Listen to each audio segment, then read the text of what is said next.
కేంద్ర ప్రభుత్వ నిధులు గ్రామాలకు రాకుండా గ్రామాలలో పారిశుద్ధ్యం కానించి కుంటుపడిపోయేటువంటి పరిస్థితికి ఇవాళ కాంగ్రెస్ ప్రభుత్వము ఈ కాంగ్రెస్ ముఖ్యమంత్రి కారణం అనే విషయాన్ని ప్రజలు గమనించాల్సిన అవసరం ఉన్నది.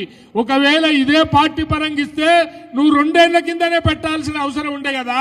ఇప్పటిదాకా మమ్మల్ని మభ్యపెట్టి మోసపుచ్చి 42% నీకు తెలిసి రాదు అని తెలిసి కూడా ఈ బీసీ వర్గాలను ఇంత దుర్మార్గంగా మోసం చేయడానికి ప్రయత్నం చేసినటువంటి ఈ కేంద్ర రాష్ట్ర 2 ప్రభుత్వాలకు కూడా 9th షెడ్యూల్లో పెట్టి పార్లమెంటులో ఆమోదించేసేదాకా ఈ కాంగ్రెస్ ప్రతిపక్ష కాంగ్రెస్ కేంద్రంలో ఉన్న అధికారంలో ఉన్న బీజేపీ పార్టీ 2 పార్టీలను దోషులను చేసి ఇలా ప్రజల ముందట నిలబెట్టాల్సినటువంటి బాధ్యత బలహీన వర్గాల మీద ఉన్నది.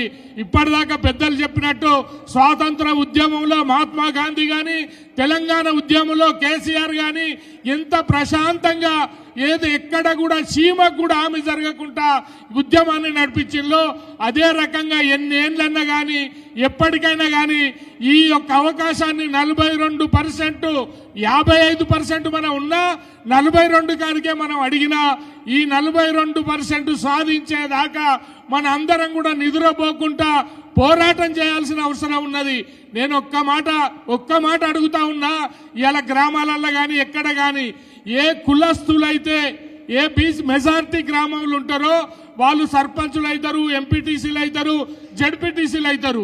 ఇవాళ దుర్మార్గమైన పరిస్థితి ఏంటంటే 1%, 4%, 3% ఉన్నోళ్ళు ఈ రాష్ట్రాన్ని పరిపాలిస్తూ ఉంటే 55% ఉన్నోళ్ళు వాళ్ళ మోచేతి కింద నీళ్లు దాగి బతకాల్సినటువంటి దుస్థితి మనకు ఎందుకు వచ్చింది అనేది ఒక్కసారి ఆలోచించుకొని ఆత్మవిమర్శ ప్రతి బలహీన వర్గాల బిడ్డ, అన్ని కులాలకు సంబంధించిన బిడ్డలు ఒక్కసారి ఆత్మవిమర్శ చేసుకొని ఏదన్నా కానీ అది మనకు అక్కర రాకపోని రేపచ్చే తరాలకు విద్య, ఉద్యోగం, రాజకీయంగా అన్ని రంగాల్లో కూడా సాధించే రకంగా మనం ముందుగా పోరాటాలు చేసి ముందుకు పోవాల్సిన అవసరం ఉన్నది.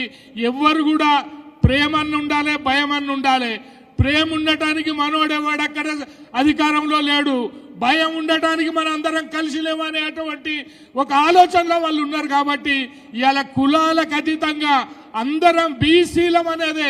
ఏ కులం అన్నా కానీ అది కమ్మరి కానీ, కుమ్మరి కానీ, వడ్రం కానీ, పద్మశాలి కానీ, సాకలు కానీ, మున్నూరు కాపు కానీ ఏ కులమైనా మేమందరం ఒక బీసీలం అనేటువంటి వాదంతో మనకు ముందుకు పోవాల్సినటువంటి అవసరం ఉన్నది.